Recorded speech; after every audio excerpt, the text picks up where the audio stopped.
A really cruel scam known as pig butchering has struck yet another Bay Area resident. This time, an elderly widow in San Jose thought she found new love online. Instead, she was targeted by crypto scammers who took nearly $1 million of her money. Why? I'm so stupid. I let him scam me.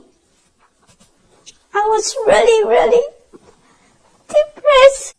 A 70-year-old widow in San Jose, California, wired nearly $1 million to a man she had never met, never video called, and never even heard speak until he left her a threatening voicemail, demanding even more money.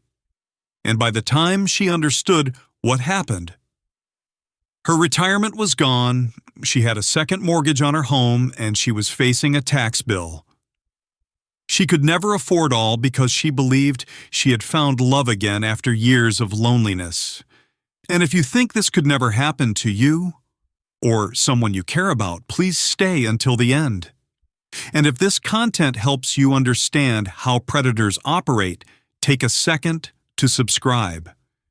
Because the more people who see these stories, the harder it becomes for scammers to destroy lives. Now, Margaret Look spoke to local reporters about what happened, and she said something heartbreaking. She said, quote, "Why am I so stupid? I let him scam me. I was really depressed," end quote. And I need to be clear, Margaret is not stupid.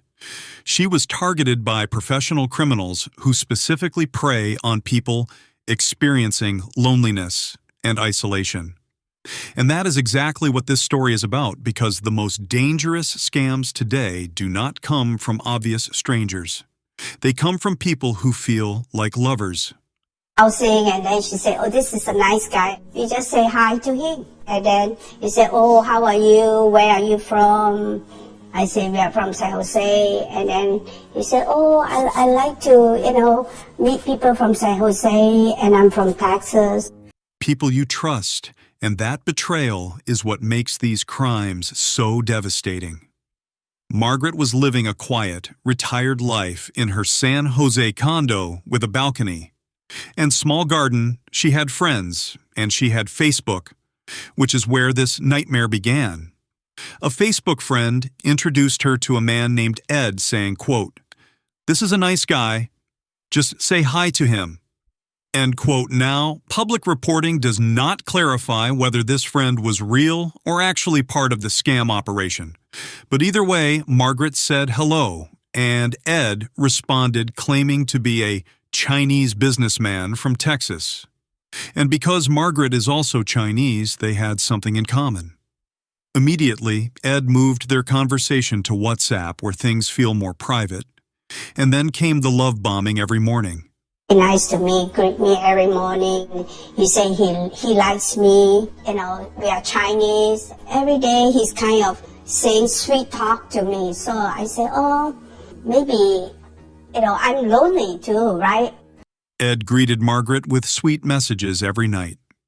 He wished her sweet dreams, and throughout the day, they shared photos of meals and updates about their lives. Ed told her, quote, "Honey, the feelings between us are real. I miss you every day. I hope our love can last forever." End quote.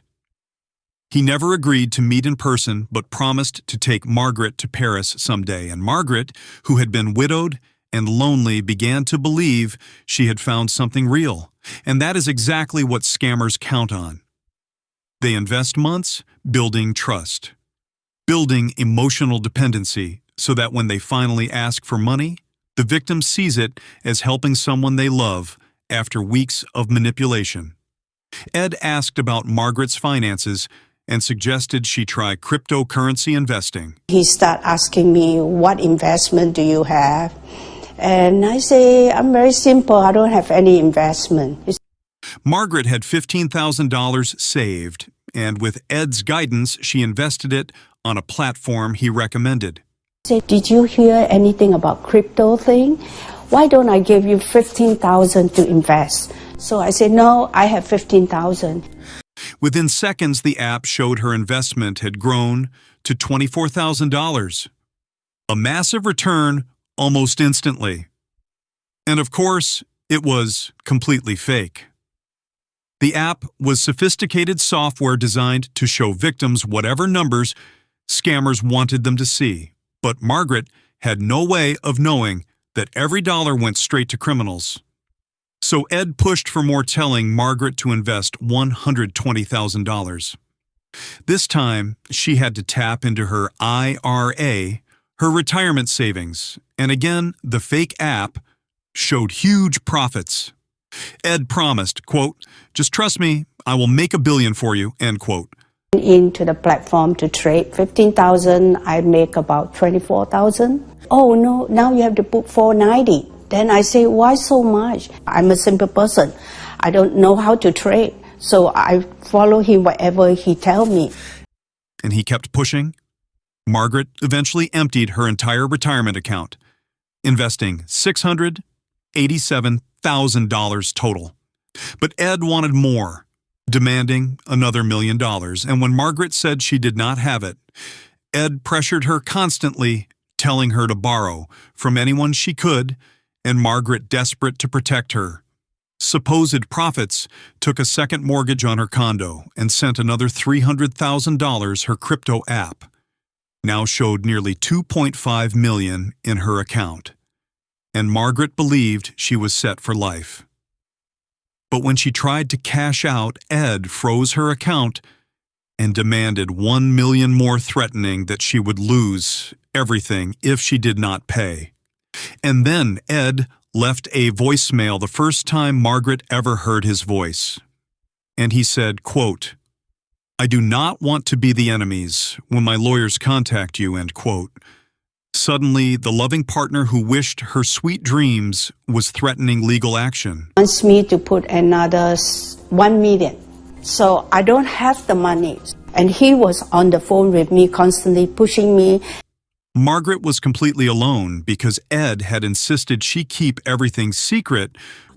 When I go into the platform to get my money, he frees it. From family and friends, so in desperation, she turned to ChatGPT, and the AI told her plainly, "This is a scam. Go to the police." Margaret confronted Ed, and that ended their so-called relationship, but she had lost $987,000, her entire retirement, plus a massive tax bill for early withdrawal. And now she may lose her home. She told reporters, quote, "I am trying to help myself to save this house. I do not know. Where am I going to stay?"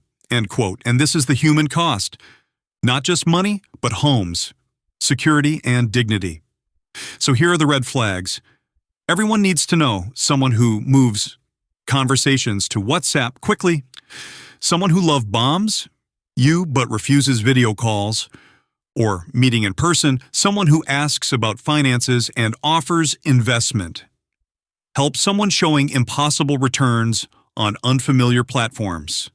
Someone demanding secrecy from family and friends, and anyone who becomes threatening when you question them. If you see these signs, please trust your instincts and talk to someone you trust before sending money. And if you have elderly loved ones, please have a conversation about these scams. Because criminals specifically target isolated seniors who want connection and deserve love, not exploitation. If this video helped you, please subscribe and share it. Because awareness is our best defense, the lesson is simple. Love should never cost your life savings, and anyone pressuring you for money does not love you. Stay safe, protect your loved ones, and thank you for watching.